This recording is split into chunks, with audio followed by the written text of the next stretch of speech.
yang sudah bergabung ya dalam webinar kita hari ini. Terima kasih atas waktu dan kehadirannya untuk kita boleh saling belajar ya, saling sharing mengenai Gen AI di dalam project management. Nah, hari ini ada Pak Cornel ya, Pak Cornelius bersama dengan saya yang akan menyampaikan materi ini, di mana pembicara utamanya adalah Pak Cornel. Jadi kita akan sama-sama melihat beberapa uh, use case ya di dalam untuk menggunakan AI di dalam use case tersebut.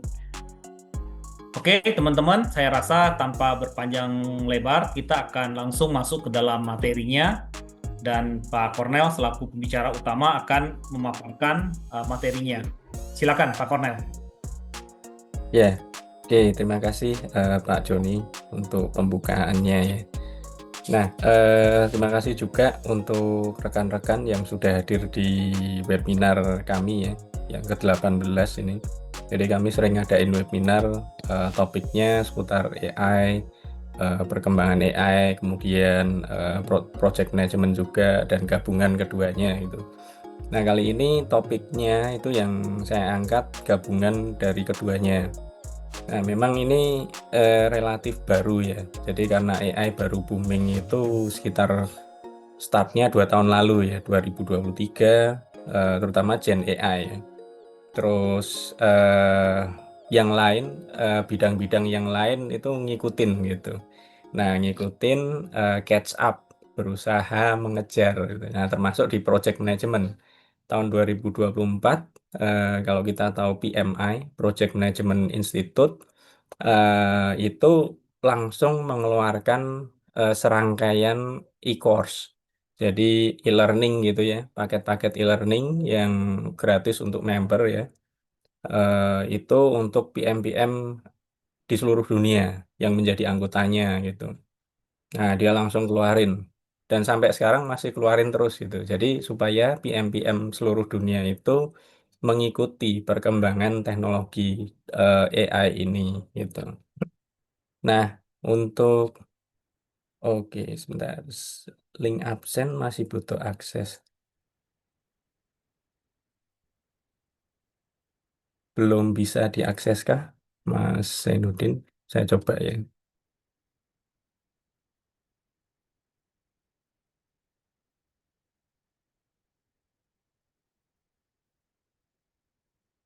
Kayaknya sih sudah bisa ya. Mm. Ya, nanti ada Google Form gitu untuk link absennya ya. Nanti silakan diisi aja nama, email, dan apa nomor HP itu. Oke, ya nanti kalau ada kesulitan silakan di ini. Oke, nah kita kembali lagi ya ke apa namanya tadi. Saya coba ini slide-nya dulu ya.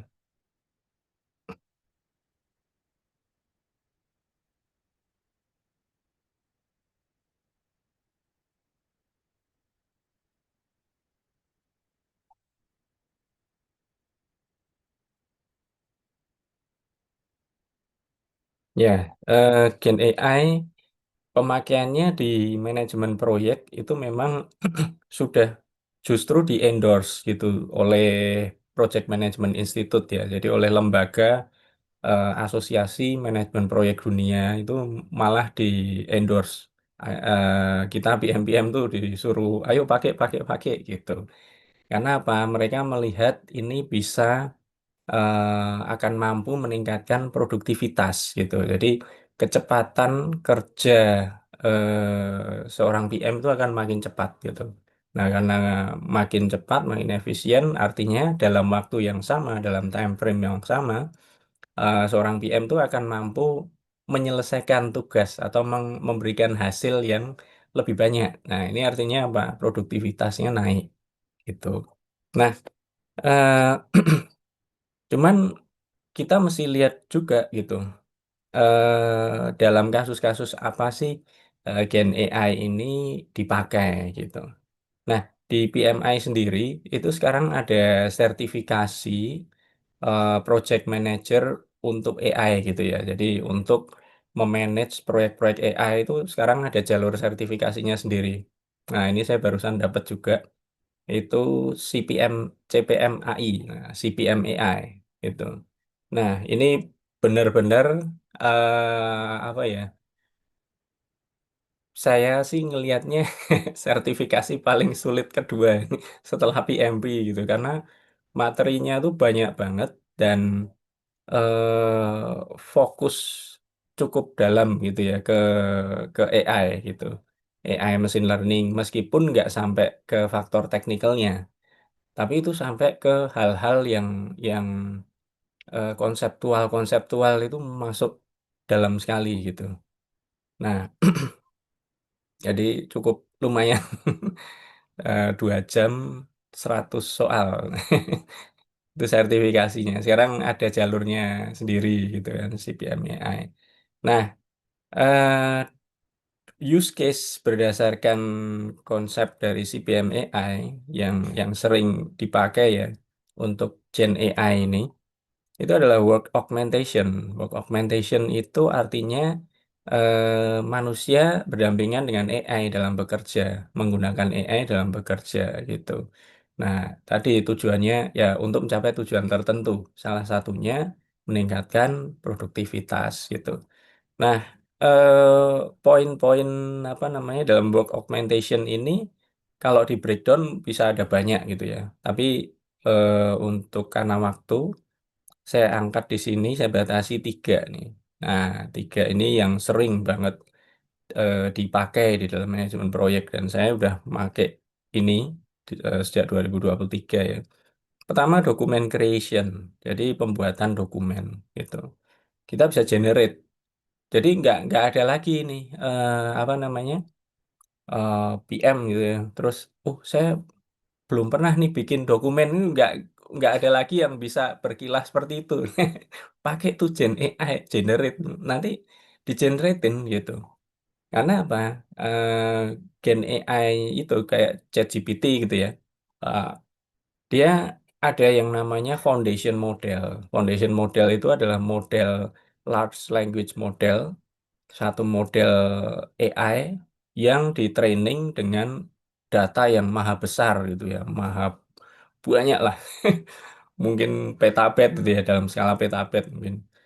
Nah, artinya apa? Hampir semua pengetahuan yang ada mungkin di dunia ini ya, itu dimasukkan ke situ gitu.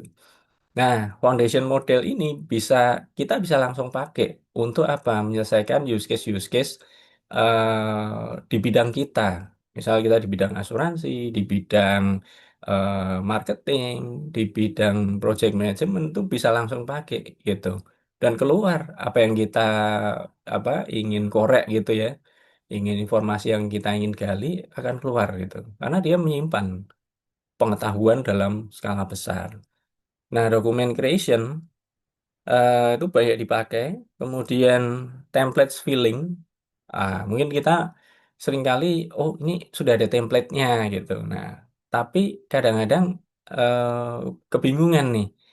Ini cara ngisinya gimana ya gitu.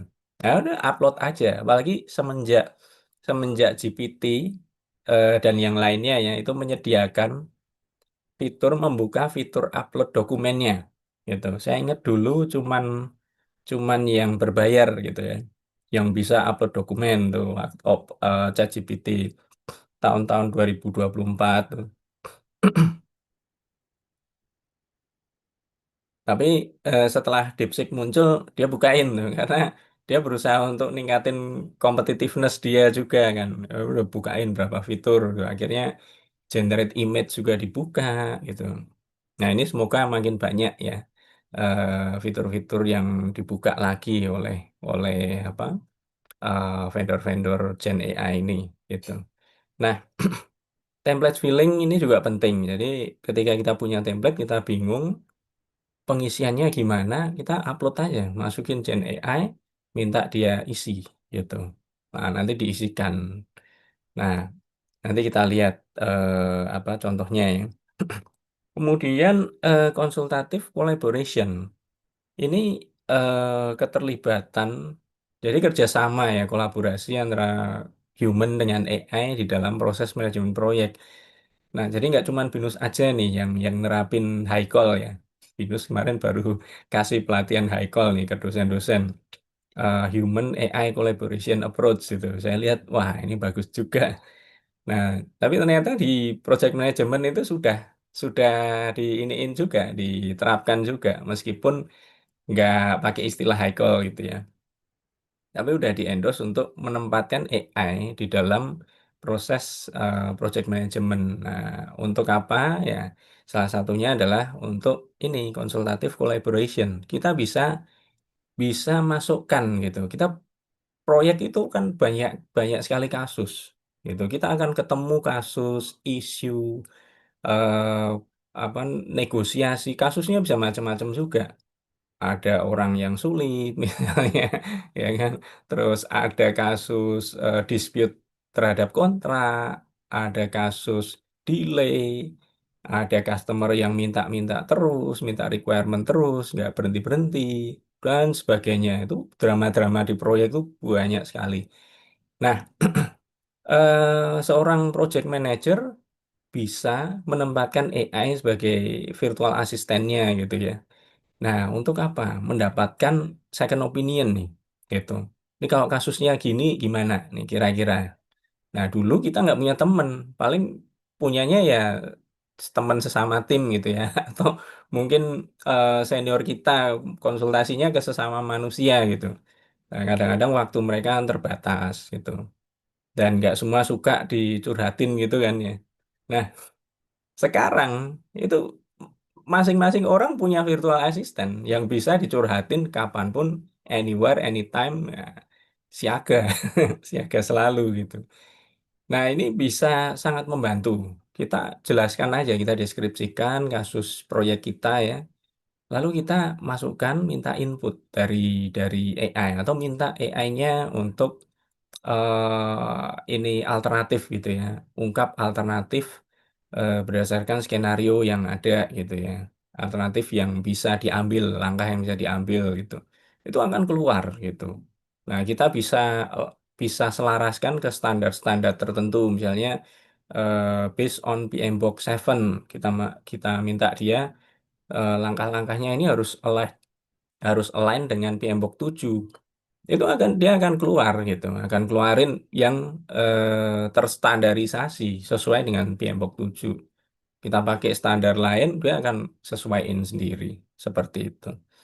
Nah, sekarang kita lihat ya contohnya creating or generating dokumen based on project need, karena sebagian besar pekerjaan proyek ya itu documenting gitu. Kita nggak bisa berkilah itu, nggak bisa apa mengingkari ya. Eh, Project is about administration gitu. Most of the time ya, administration and communication. Nah, komunikasi, kemudian administrasi. Oke, kita lihat di sini. Nah, terus misalnya satu kali eh simple dulu. Misalnya case-nya seorang project koordinator, dia mau bikin mom, bingung. Saya catat momnya gimana? Nah, dia bisa minta ChatGPT ini eh, untuk create gitu. Nah, kita bisa kasih role ya as a, project management expert misalnya. Mungkin saya besarin ya. Nah, minta dia create template of project minutes of meeting gitu ya. In detail misalnya. Nah, kita saya sih lebih suka multiple prompt gitu ya. Jadi nggak ngetik panjang-panjang, pokoknya keluarin dulu outputnya gitu, jebret outputnya gimana, baru kita prompting lagi untuk refine, refine, refine, refine gitu. Nah, tapi ada juga aliran yang memuja one shot prompt. Saya sih bukan fans dari one shot prompt ya. Gitu. Nah, nih kita lihat. Nah, ini project minutes of meeting. mom template. Nah, ini dia keluarin.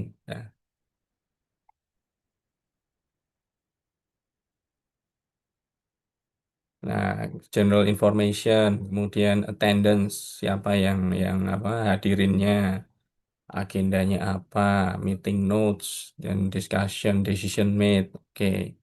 Action item follow up. Nah, risk issue raised. Oke, ya, cukup lengkap nih. Next meeting kapan? Tuh langsung dikasih di sini juga. Additional notes, approval, bagian approval. Nah, ini ada dokumen version. Sangat lengkap gitu.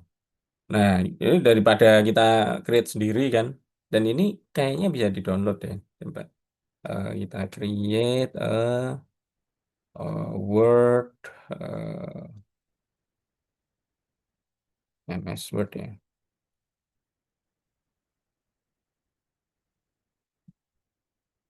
Version of the document.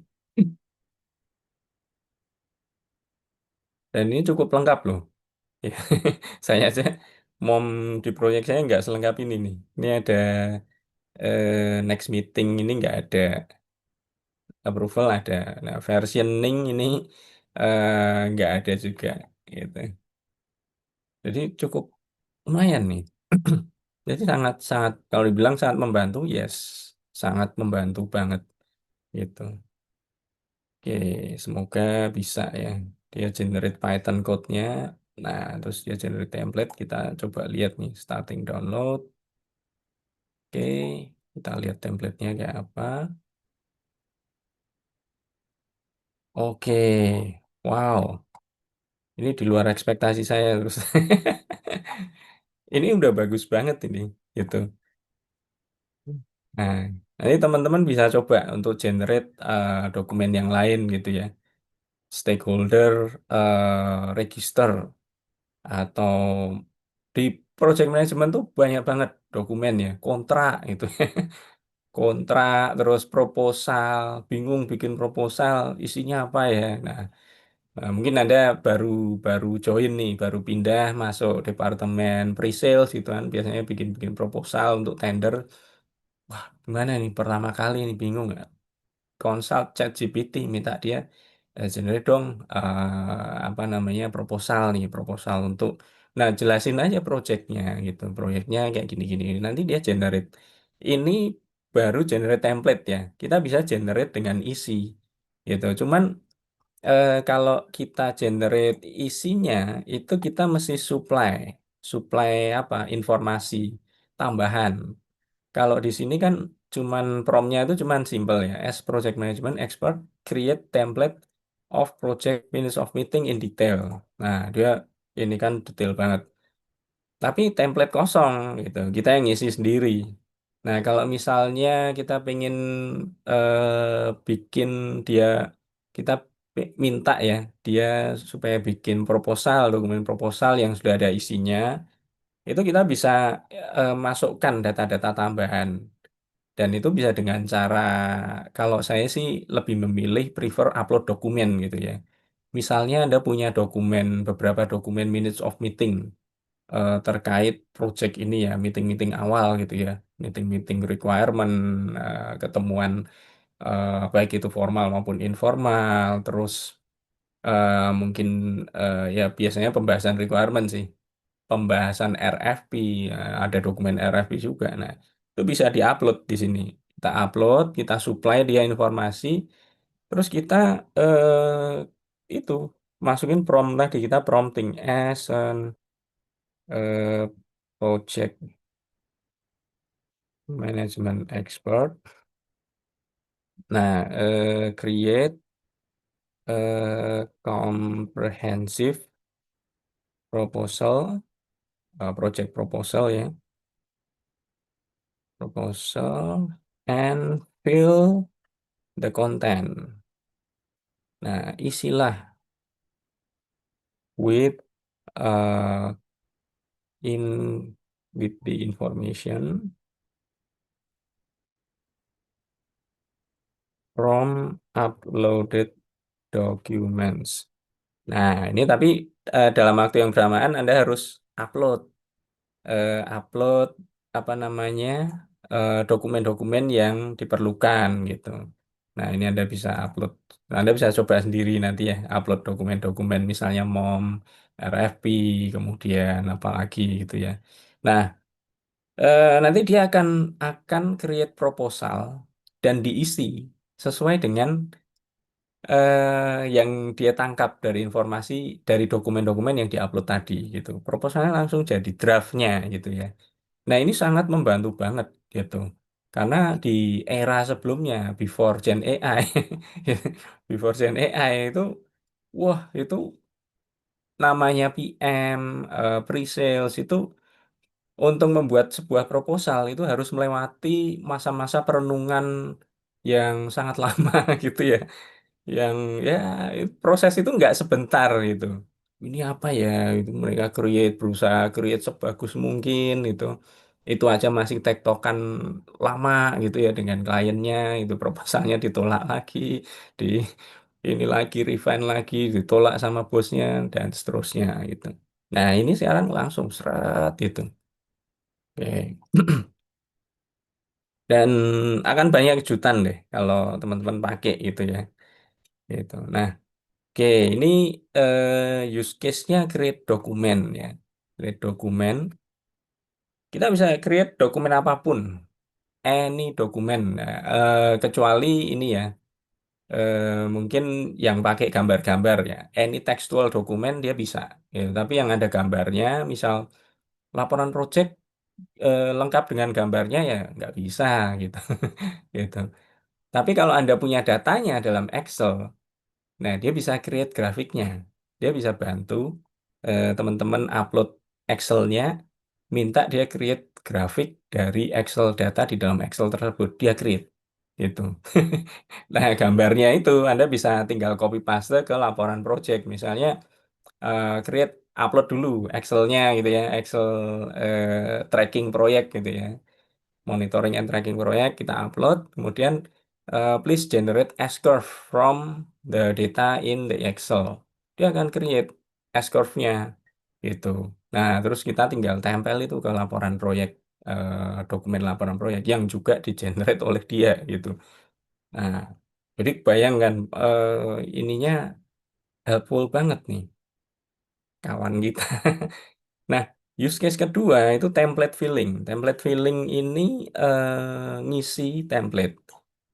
Nah, kebanyakan apa di dunia manajemen proyek, template itu bertebaran gitu ya di mana dunia maya, di internet gitu ya. Kita kalau saya sih istilahnya memulung, pemulung digital. Anda bisa memulung di situs manapun banyak banget itu template. Nah, kayak contohnya ini ya. Ini banyak sekali template itu. Nah, kita coba nih ambil satu, terus, nah kadang-kadang tuh kita seringkali kebingungan. Ini ngisinya gimana ya? Nah, sekarang nggak usah pusing-pusing lagi. Kita tinggal upload template-nya. Tadi di-download ya. Download risk management. Nah, ini risk management template. Kita masukin aja ke GPT, kita upload. Nah, terus eh create the content atau fill ya. Fill di upload the document with misal kita ingin drafting gitu ya.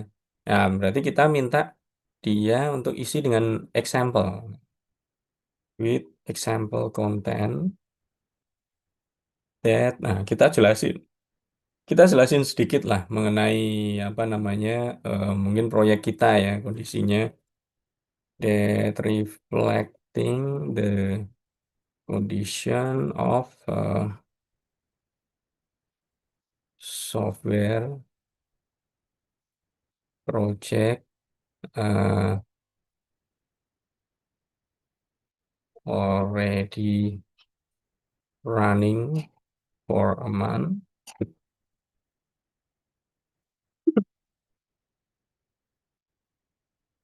Maaf ya. lagi kena batuk nih. Running Foreman, terus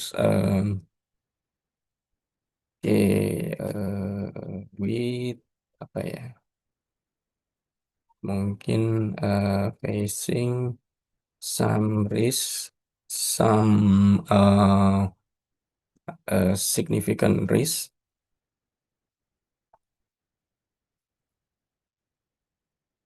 on the budget, scope, and resource. Nah, misal gini deh. Nah, kita enter dulu. Nah, dia isi. Oh, dia langsung create downloadable dokumennya. MS Word-nya dia langsung nih.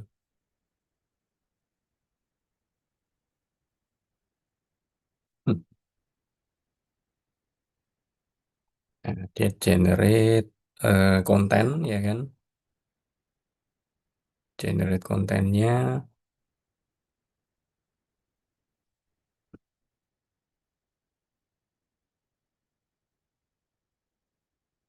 Nah, download di updated dokumen. Oke, kita download.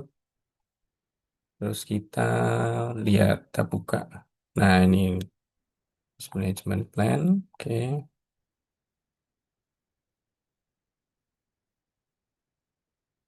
Oke, ini kayaknya yang template ya.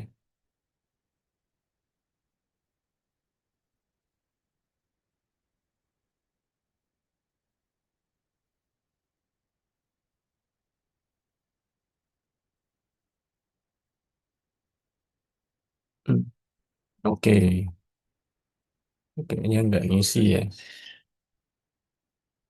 Oke, sebentar. Oke, ada yang kurang sip nih. Coba kita coba lagi.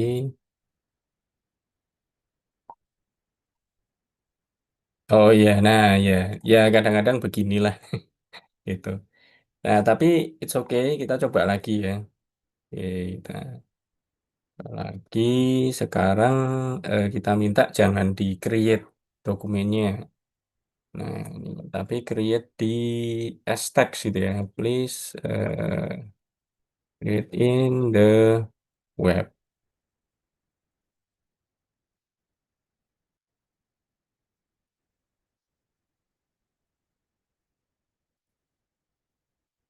Oke. Nah, ya memang kadang-kadang ada apa kendala teknis gitu ya. Kendala teknis, kadang dia ngambek, terutama create gambar masih sering ngambek gitu ya. Saya minta create gambar itu muter terus lama dan nggak ada gambar apapun itu. Nah, mungkin yang berbayar nggak tahu. Nah, terus kadang-kadang juga ini apa? Dia ada error ya kan, terus kayak overload gitu. Ini kalau yang gratisan ya, kuotanya nggak cukup dan sebagainya gitu. Nah, ini dia sudah generate kontennya nih. Nah, cukup lumayan. Nah, terus register dia isiin contohnya gitu ya. Jadi ini mempersingkat banget gitu ya. Waktu yang sebelumnya habis untuk kita kebingungan gitu ya. Confused time ini. eh, Time when we are confused ini jadi hilang gitu kan. Nah, itu juga juga apa kalau kita belajar konsep Kaizen ini juga juga memotong wis wis apa sam, sampah gitu ya. Jadi benar-benar mengefisiensikan gitu. Nah, oke. Nah, ini dia langsung isi. Nah, kita bisa copy paste ya dari sini ke draftnya. Tapi ingat selalu be critical. Jadi dalam menggunakan AI ini jangan pasrah 100%, jangan gitu. Tapi gunakan dia sebagai partner, partner berpikir kita untuk melatih critical thinking kita juga. Jadi harusnya ya dengan menggunakan AI kita itu juga tambah pinter. Tingkat kepandaian manusia, level kepandaian manusia itu ketika memakai AI seharusnya juga ikut naik gitu. Nah, itu hanya terjadi kalau kita kritis dalam memakai AI gitu. Nah, kritisnya gimana? Kita bisa aja apa setelah dia create ini ya apa namanya draftnya ini kita lontarkan pertanyaan gitu. Kita gempur dia dengan pertanyaan. Ibaratnya kita dosen penguji lah gitu. Wah, lontarkan aja pertanyaan gitu. Misalnya, misalnya saya bertanya nih, dari mana kamu kayak dosen penguji? Ini dasar dari pemakaian risk metric ini apa gitu. Misalnya, what is the basis of basis that you are used on creating the risk matrix. Nah, jadi nggak cuman selesai di dalam drafting gitu ya, dia kasih draft terus, oh selesai copy paste gitu. Nah, kita nggak belajar nih. Tapi begitu kita tanya-tanya lebih lanjut, kita gempur dia dengan pertanyaan. Nah, ada banyak konten yang bisa memperkaya kita gitu.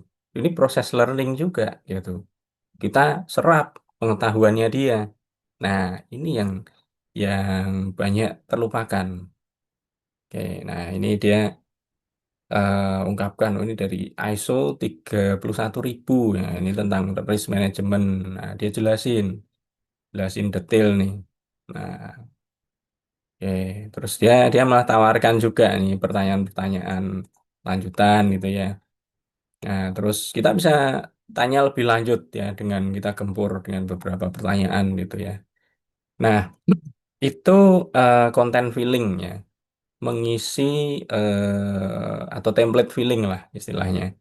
Nah, mengisi satu template dokumen dengan konten. Nah, oke, nah sampai di sini draftnya itu sudah jadi. Nah, kita tinggal apa masukin ke dokumen template-nya tadi ya. Di sub-subnya ini kita tinggal copy paste gitu ya. Ini, nah terus kita sesuaikan dengan konteks project kita. Tetap harus ada editing, tetap itu. Nah, oke.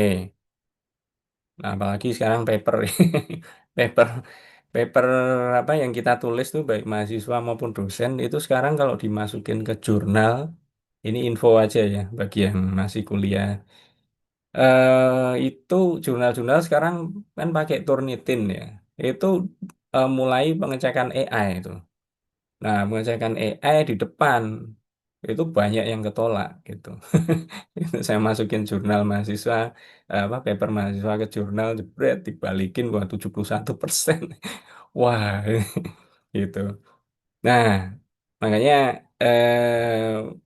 apa namanya? Sekarang juga juga mandatory nih pengecekan AI sebelum upload apa soft cover gitu ya. Nah, itu kalau bisa supaya apa nggak repot lagi gitu. Kalau 71% ya editingnya berat nanti.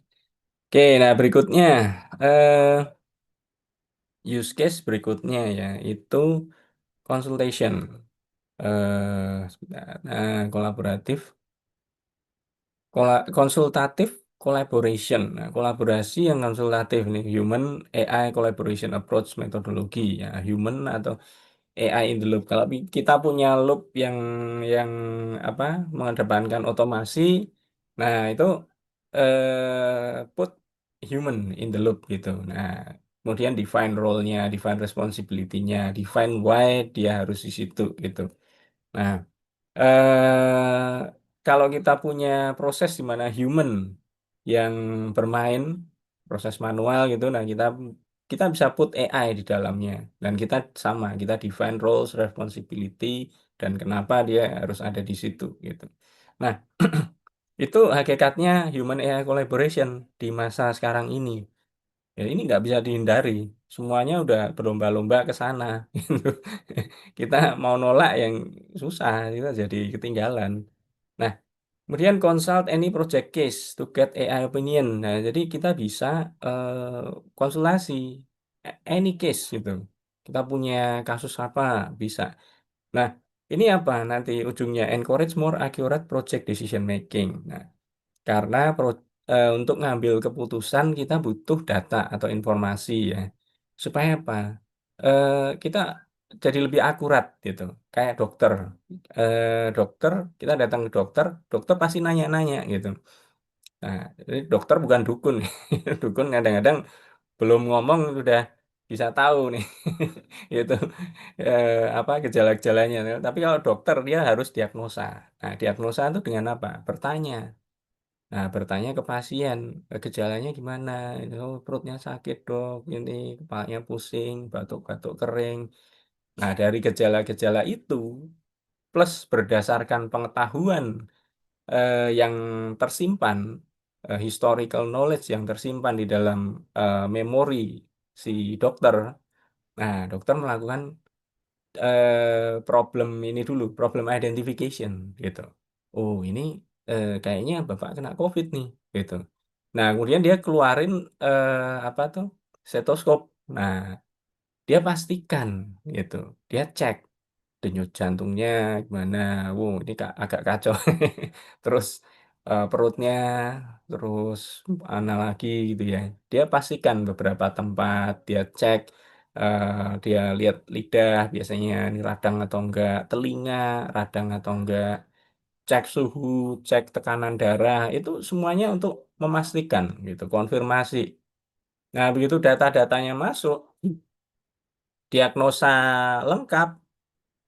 Nah, baru dari data dan informasi yang ada tadi, dia ambil keputusan. Oh, ini 99% lah. Ini saya yakin ini Bapak kena COVID ini. Nah, dari situ dia decide. Dia putuskan sesuatu apa, obat, resep, kasih kasih Anda resep gitu kan. Dia tulis, dokternya tulis ini. Nah, lalu dikasih. Nah, kita pulanglah kita dengan membawa obat gitu ya, hasil keputusan si dokter gitu. Nah, penggunaan AI ya bisa semacam itu gitu, tapi untuk membantu gitu ya. Kali ini untuk membantu. Jadi membantu apa? Membantu menambah atau memperkaya informasi yang bisa kita pakai sebagai landasan pengambilan keputusan gitu, makin memperkaya. Nah, karena kita juga terbatas ya. Kadang-kadang nggak kepikiran ini, nggak kepikiran itu. Nah, dengan bantuan AI dia bisa buka semua kemungkinan gitu ya, hampir semua lah mungkin ya. Nah, kemungkinan-kemungkinan yang kita nggak terpikir itu bisa di blow up sama dia, dibuka gitu. Nah, oke. Contohnya misalnya, oke, kita masuk sini, terus, nah, kita curhat ke AI-nya. My project, oh sorry ini. My project has running for 3 months misalnya, the user, nah usernya gimana? Usernya very aggressive misalnya in asking more requirements. Nah, that is that are not in scope. Nah, ini masalah klasik scope creep. Nah, oke, itu pertama. The budget. Nah, the current budget already. Nah, is already over budget.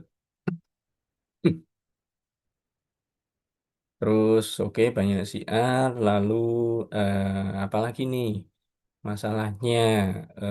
The semangatnya tim, misalnya apa istilahnya? The spirit of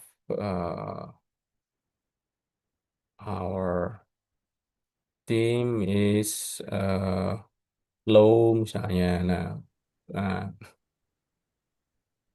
because of burnouts, following up clients' request.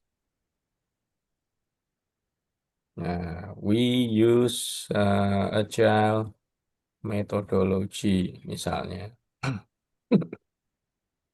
As a project management expert, ini kayak soal PMP ya. Ujian PMP ini soalnya kayak gini nih. As a project management expert, what should we do? Dan beneran soal PMP nih. Jadi kalau ada yang bilang PMP itu teori, kadang saya meragukan juga. Karena pas kita ujian, pertanyaan-pertanyaannya itu real gitu loh. Case real. Dan kita harus pilih. Kadang-kadang pilihnya susahnya apa? Kita harus memilih yang benar di antara yang paling benar di antara yang benar semua gitu. Nah, oke. What should we do? Nah, give ini ya, give a detail alternatives misalnya scenarios that apa ya mengedepankan atau accommodate accommodate kita meskipun kliennya rusuh gini agresif ini kita tetap mau win-win misalnya win-win solution misalnya. Oke, kita curhat ke GPT nih. Nah, dia kasih ini. Nah, oke. Wah, recommended strategic alternative. Ini yang kita butuhkan gitu. Gitu. Yang hanya bisa kita dapat kadang-kadang ya kalau kita curhat ke siapa? Project manager senior gitu. Gitu.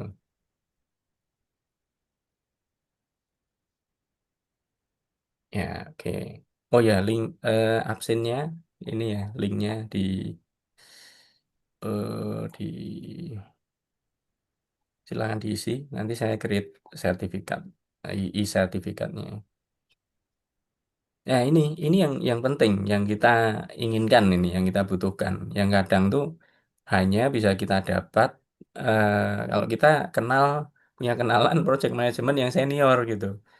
Nah, ya kasih semuanya nih alternatifnya. Nah, oke, ada beberapa. Nah, ini akan memperkaya, gitu. Memperkaya apa? Knowledge kita, knowledge base kita, jadi lebih besar lagi, lebih banyak lagi. Nah, itu untuk apa? Untuk nanti kita decide. Tetap tetap kita yang decide gitu sebagai PM. Nah, human kan. Human yang decide, oke. Kita ambil jalan ini deh. Ini deh. Mungkin nggak spesifik sesuai skenario yang ditawarkan gitu ya. Nggak sesuai skenario tertentu gitu ya. Tapi bisa jadi campuran gitu. Oh, ada aspek skenario 2 yang diambil, ada aspek skenario 3 dan 5. Nah, itu yang kita jalanin. It's okay gitu. Yang penting apa? Yang penting ada kolaborasi konsultatif tadi antara human dengan AI gitu. Nah, ini yang dinamakan augmented apa namanya? Intelligence tadi ya. Oke. Nah, itu saja contoh-contoh dari saya ya untuk use case penggunaannya dalam manajemen proyek. Silakan kalau ada pertanyaan, silakan. Oke, ya, makasih ya Pak Cornel ya sudah menyampaikan dengan contoh-contoh ya langsung didemokan juga ke ChatGPT mengenai tiga use case pemanfaatan Gen AI ya, Gen AI di dalam project management ya. Kalau boleh saya rangkum teman-teman, tadi yang pertama adalah mengenai creating document ya. Jadi bagaimana AI ya bisa membantu kita untuk membuat suatu dokumen ya di dalam project management. Karena kita tahu ya teman-teman ya, kalau project manager itu kadang-kadang disibukkan dengan berbagai macam apa administrative things ya, hal-hal yang terkait dengan administratif untuk membuat dokumentasi. Nah, tadi kan Pak Cornell mendemokan dengan bagaimana minta AI untuk membuat contoh template untuk MOM ya, Minutes of Meeting. Ya, nah langsung dibuat secara detail ya. Ada agendanya, ada apa absensi template untuk attendance-nya gitu ya. Lalu ada apa poin-poin discussion-nya seperti apa. Bahkan di situ ada approval-nya untuk MOM tersebut. Nah, itu yang sangat bagus ya, bahwa AI atau ChatGPT tadi dalam hal ini bisa mengenerate ya, mengenerate dokumen yang kita butuhkan ya. Lalu yang kedua, teman-teman, use case. Kalau boleh saya rangkum yang kedua mengenai template template filling ya. Jadi di situ tadi didemokan ada satu dokumen yang mungkin kalau nggak salah tadi dokumennya mengenai risk management ya. Jadi dokumen ini kita upload. Lalu kita minta si ChatGPT itu kalau kita ada masalah seperti masalah dalam project management, misalkan kekurangan resource, terjadi delay, apapun ya, bagaimana tolong diisi template tersebut ya, template yang sudah kita upload ya. Nah, kemudian tadi di template-nya kan tadi ada kendala ya karena mungkin dari ChatGPT belum belum begitu apa bisa untuk mengisi langsung ke dokumen tersebut. Jadi tadi Pak Cornel menampilkan dalam bentuk web ya, tapi bisa diisi dengan baik. Kemudian yang ketiga teman-teman, consultative collaboration. Nah, ini adalah cara kita meminta kepada AI untuk memberikan alternatif solusi, ya, memberikan rekomendasi atas case-case di dalam project management. Ya, macam-macam kan case dalam project management kan. Misalnya tadi kebutuhan skopnya tidak habis-habis gitu ya dari klien atau customer minta tambahan scope, minta lagi requirement yang berubah dan seterusnya menyebabkan overrun projectnya, menyebabkan resource-nya atau tim project mengalami kelelahan gitu ya, mengalami patah semangat dan seterusnya gitu ya. Nah, kita bisa minta ChatGPT bagaimana win-win solutionnya seperti apa ya. Nah, itu teman-teman tiga use case yang tadi didemokan oleh Pak Cornel ya, dan di-sharingkan juga oleh Pak Cornel, dan langsung didemokan di ChatGPT-nya. Kira-kira itu teman-teman rangkuman yang boleh saya sampaikan dari diskusi kita hari ini. Gimana teman-teman? Ada pertanyaan nggak? Silakan. Oh, silakan. Mas Jainuddin. Baik, makasih Pak Joni. Mungkin ke Pak Kornel, Pak. Bagus sekali tadi ada kolaboratif kita bisa curhat gitu ya dengan seakan-akan project manager senior itu sangat dibutuhkan sekali karena yang yang sedang mengerjakan project itu sering mengalami hal itu dan tidak tahu kemana bertanya karena kalau memang nyari profesional biasanya sangat mahal dan belum tentu kita eh, punya kolega yang mempunyai ilmu yang cukup. Bagus sekali tadi. Yang pertanyaan saya buat Pak Kornel yang tadi Pak tentang CPMAI. Ini ilmu baru, sepertinya kita bisa mengejar. Eh, Kira-kira kalau boleh ada bocorannya, biaya sertifikasinya dan career path-nya seperti apa Pak? Itu aja Pak. Terima kasih. Ya, terima kasih Mas Zainuddin ya. Untuk CPM AI itu kalau terakhir ya saya lihat itu harga member kalau kita jadi member PMI dulu di situs PMI ORG itu sertifikasinya harganya $490 gitu. Kalau non member kayaknya 500 sekian deh atau 600 gitu ya. Gitu. Nah, dulu dia dia dari lembaga yang sebenarnya terpisah dari PMI, tapi terus diakuisisi gitu. Diakuisisi terus di refine gitu ya. Diatur lagi sertifikasinya. Pertanyaannya turun sih. Dulu 120 ya kalau nggak salah. Terus sekarang diturunin jadi 100, waktunya 2 jam gitu. Nah, ini Cuman pengalaman saya ngambil ya, itu materinya banyak banget. Jadi $490 itu include sudah include satu e-course gitu ya, satu e-learning yang lengkap video-videonya itu ada sekitar 30-an 30 bab ya, 30 bab video semua gitu. Nah, itu wajib kita tonton plus nanti ada apa kayak tes-tesnya gitu ya, tes-tes kecil. Paling banter paling banyak 10 10 10 inilah 10 item lah, 10 nomor lah gitu. Nah, di sepanjang materi itu. Nah, itu harus kita selesaikan.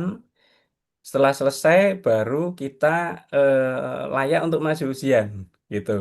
Nah, yang jadi tantangan itu adalah pertama belajarnya, belajar dari video yang banyak itu. Waktunya kan cuman dibatasin ya. Jadi sekitar 90 hari. Jadi ketika kita beli voucher $490 itu ada berlakunya 3 bulan, 90 hari. Nah, ini jangan sampai kelewat. Kalau kelewat ya expire dia. Ini saya kemarin expire-nya tuh 26 Juni. Makanya begitu masuk awal Juni saya wah saya percepat gitu.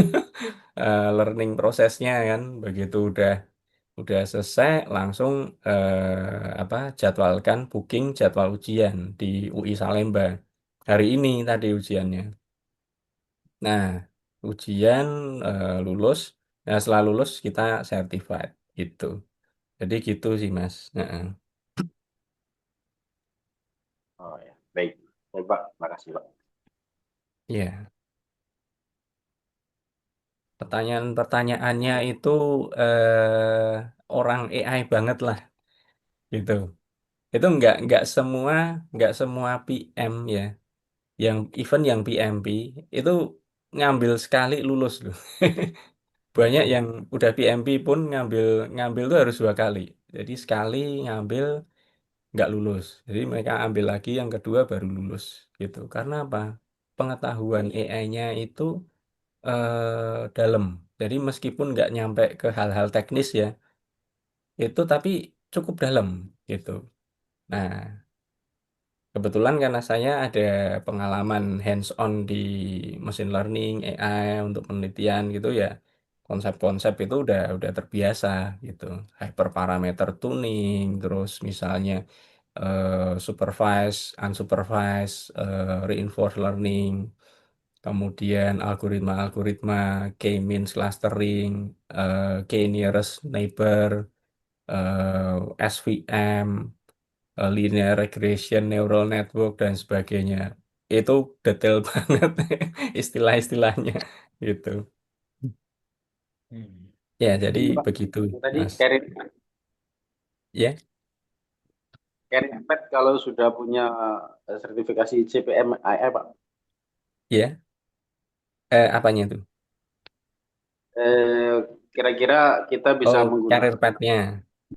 Oh, oke. Ya, itu sih kalau apa ya di Indonesia sih masih eh, mungkin masih jarang ya. Masih masih sedikit lah gitu. Saya mungkin masuk kloter-kloter pertama nih.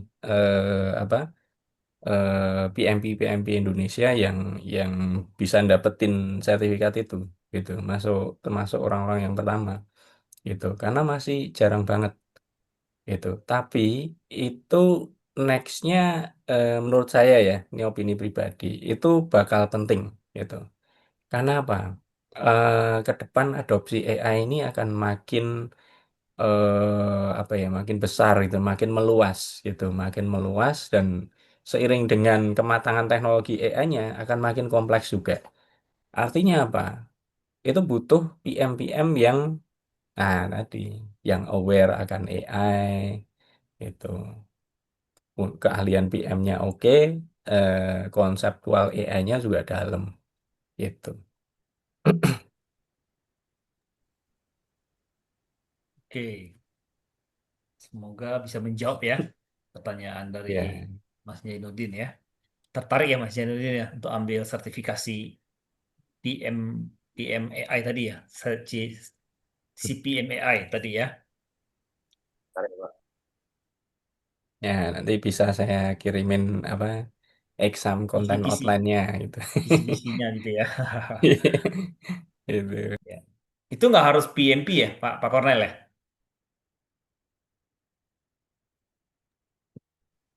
Nah, itu yang saya kurang tahu sih, Pak. Bisa langsung si klaim Eh, AI nggak tanpa PMP, kayak tanpa sertifikat kayaknya sih PMP? kayaknya sih bisa langsung ya. Bisa langsung ya. Karena dulu dia terpisah gitu. Hmm. Hmm, Mm-mm. hmm. Oke, silakan teman-teman yang lain kalau misalkan ada yang mau ditanyakan terkait dengan topik kita hari ini, bagaimana memanfaatkan AI di dalam project management gitu ya, di dalam webinar hari ini. Atau ada pengalaman mungkin dari teman-teman yang pernah menggunakan AI dalam konteks apapun gitu ya. Kalau misalkan juga ada mau diskusi atau ada mau di-sharingkan juga silakan ya. Ya, atau kalau saya boleh sharing juga ya. Kalau tadi kan Pak Kornel menjelaskan tentang creating template ya, creating dokumen ya. Nah, kalau saya lebih banyak meminta ChatGPT untuk merangkum hasil diskusi ya. Nah, itu sangat bagus ya. Bahkan kadang-kadang kita membuat satu apa namanya notulen meeting itu kan nggak mudah ya. Hasil meeting itu kan biasa kita kan catat di saya biasa suka ketik di notepad gitu ya. Hanya kayak garis besarnya aja. Nah, apa nggak lengkap lah begitu ya, tapi poin-poinnya aja gitu ya. Tapi kemudian saya minta ChatGPT ya, tolong di apa disempurnakan ya gitulah ya, disempurnakan poin-poin diskusi dari meeting hari ini, tolong dirangkum dan dibuat dalam bentuk format notulen yang resmi. Nah, gitu ya. Nah, jadi apa yang saya ketik itu poin-poinnya sama catatan-catatan kecil gitu lah, sepotong-sepotong gitu ya. Tapi sama si ChatGPT bisa dirangkum dalam bentuk satu dokumen notulen meeting yang formal dan kalimatnya sudah dipoles dengan bagus sama dia. Nah, itu pengalaman saya, teman-teman. Jadi, ChatGPT bukan hanya tadi membuatkan contoh template dokumen yang sangat komprehensif, sangat detail gitu ya, dari contoh tadi yang didemokan oleh Pak Kornel. Tapi ketika kita ada hasil diskusi pun, dia bisa merangkum hasil diskusi itu dan membuat draft notulennya, gitu ya, draft notulen. Tinggal kita nanti ada mau tambahan apa lagi nggak di dalam draft dokumen yang sudah draft notulen ya, notulen meeting yang sudah dibuat oleh si AI tersebut. Ya, bisa dikatakan saya dalam seminggu mungkin bisa 2-3 kali kali merangkum, meminta ChatGPT untuk merangkum hasil meeting gitu ya kalau lagi meeting. Itu sih kalau boleh tambahan apa yang tadi sudah didemokan oleh Pak Kornel. Ya, itu itu sangat berguna juga itu, Pak. Karena Iya, iya, ya, bikin bikin apa eh, catatan meeting, summary itu kan makan iya, waktu kan ya. Apalagi betul. kalau meetingnya lama, terus lewat video pula. Wah itu Iya. biasanya ini itu. Cuman sekarang kan makin ini ya, apa Zoom juga ngeluarin Zoom, MS Teams itu kan bisa keluarin apa kayak notulensi gitu ya. Dia Iya, bisa mencatat transkripnya. iya, betul. Nah, itu dari transkrip tuh kita bisa lempar juga ke ChatGPT itu. Nanti bisa langsung tadi muncul kayak Bapak ini Iya.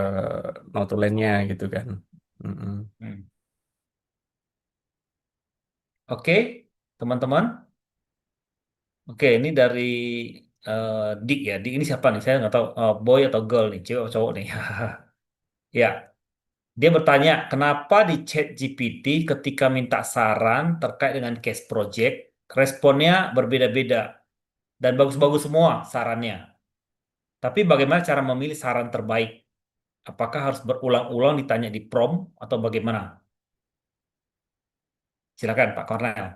Ya, kalau sebenarnya saran yang terbaik itu mungkin kita harus tambahkan prom untuk ngukur eh, cost dan benefitnya gitu ya.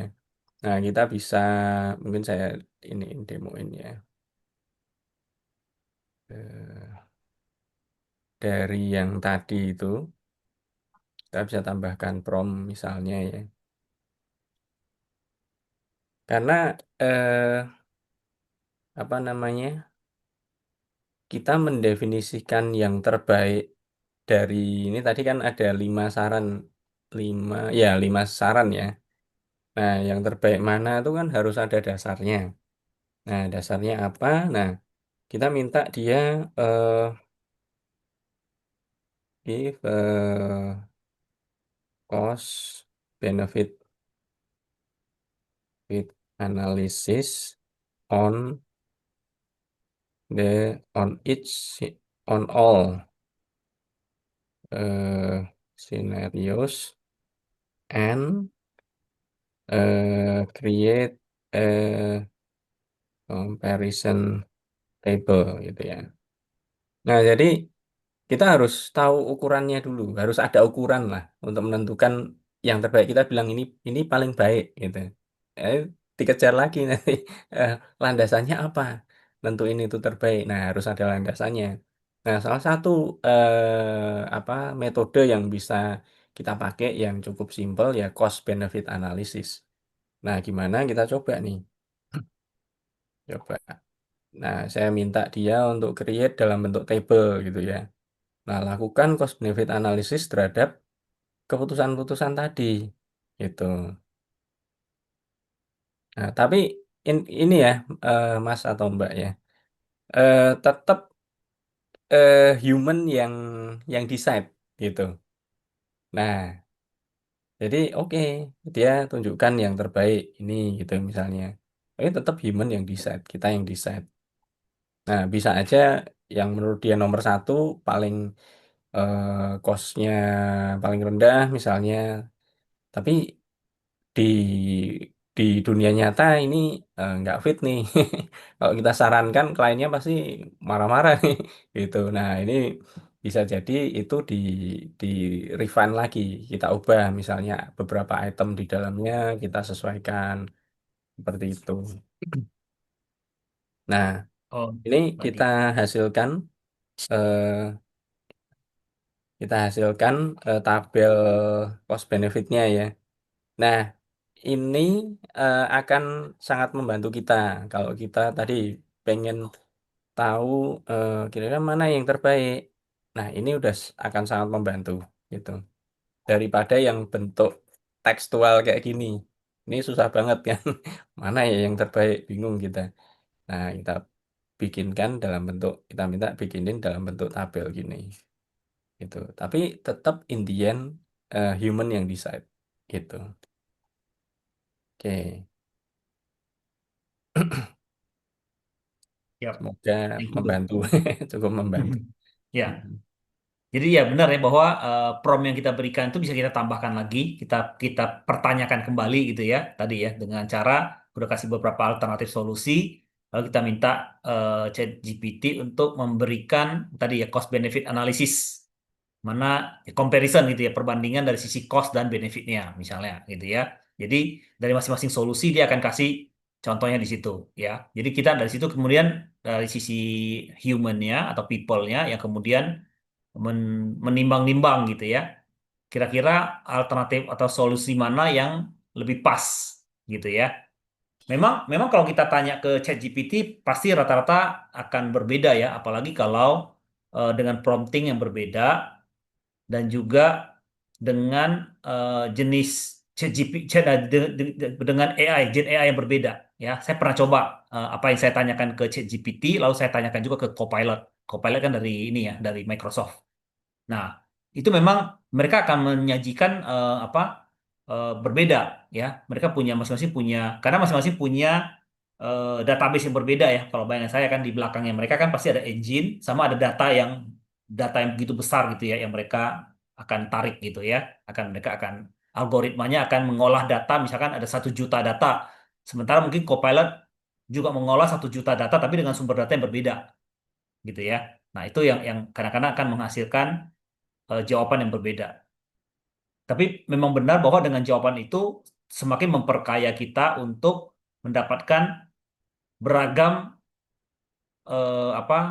perspektif ya yang mereka sajikan. Nah, dari yang beragam perspektif itu kita cermati lagi, kita kritisi lagi gitu ya. Kita prompting lagi ke mereka, ke ChatGPT-nya atau ke AI tersebut untuk dia memberikan lagi apa solusi yang semakin mengerucut gitu ya, yang semakin dalam, semakin kita butuhkan lah. Mungkin dari sini bisa kita lanjutkan lagi pertanyaan misalnya agile gitu ya, misalnya mode agile kontrak gitu ya. Nah kita perdalam lagi, misalkan dengan agile kontrak ini apakah akan membuat apa metode proyeknya akan lebih cepat misalnya, ya kan? Daripada kita pakai project management yang lain misalnya, metodologi yang lain gitu. Nah, bahkan di sini kan ada rating-ratingnya tuh, ya. Kasih rekomendasinya bintang 5 atau bintang 4. Gitu ya, teman-teman. Oke, ada pertanyaan lagi, teman-teman?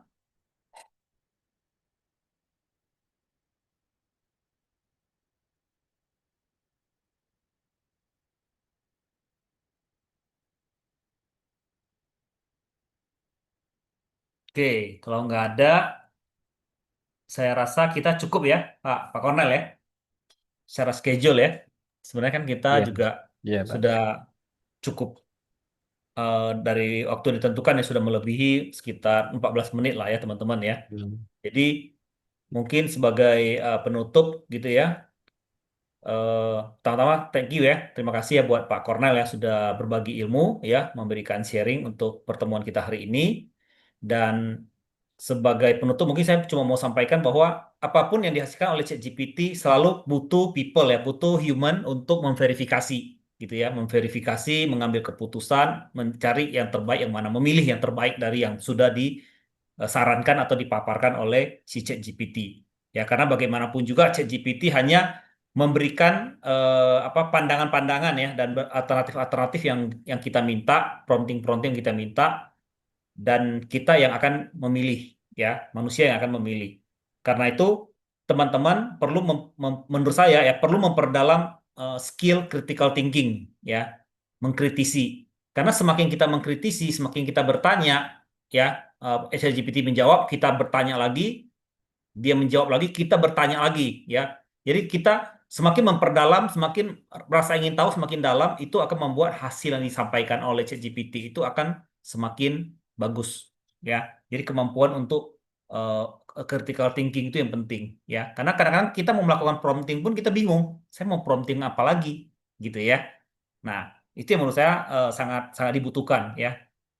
Karena AI itu punya semuanya lah istilahnya. Di belakang dia tuh punya begitu begitu begitu banyak data yang maha dahsyat gitu ya. Data-data yang mereka punya gitu ya. Tinggal bagaimana kita melakukan prompting, memberikan prompting pada mereka. Oke, kira-kira seperti itu teman-teman. Semoga bermanfaat untuk sesi hari ini. Terima kasih dan selamat malam semuanya.